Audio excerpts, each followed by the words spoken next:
ለምንድን ነው ማታ ስልክ ስደውል ያላነሳኸው? ተኝቼ ነበር። በሁለት ሰዓት? መቼ ነው በዚህ ሰዓት መተኛት የጀመርከው? ነዳጅ ከጠፋ ጀምሮ። በነዳጅ ነው እንዴ የምትንቀሳቀሰው? ከአንቺ ቦርሳ ውስጥ የሚወጣው ደግነትሽ እኮ ለኔ ነዳጅ ነው። ሰሞኑን ቦርሳሽን መክፈተውሽ እንጂ ጥፋቱ እኮ የራስህ ነው። ምን አደረኩ? ከከፈትኩት ቦርሳ ውስጥ ያወጣሁትን ገንዘብ ሰጥቼ ቀና ስለ አንተ የለህም። ከዚህ በኋላ አይለመደኝ። ካላመንሽ አሁን ስጭኝና ሞክሪ። ሄሎ፣ እየመጣው ነው። 10 ደቂቃ ብቻ። ማን የደወለው? ጓደኛዬ ነው ጆ። ሞክሪኛ።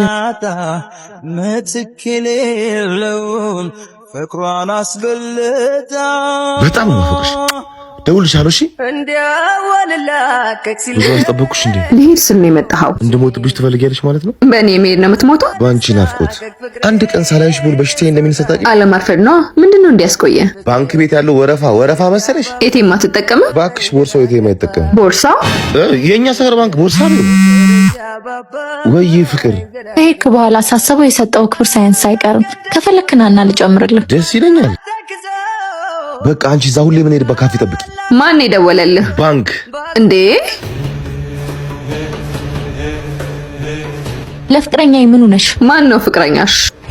ሄኒማ ፍቅረኛዬ ነው። እንዴት ነሽ ታዲያ? ፍቅረኛ ተጫወተብን ማለት ነው? እኔንማ ከነ ቦርሳዬ ነው የተጫወተብኝ። ሄኒዬ የኔማ አንተ ውሻ! እንዴ ምንድነው ፍቅር? ይሄ ነው ማለት ነበር። ሁለት እግር አለኝ ተብሎ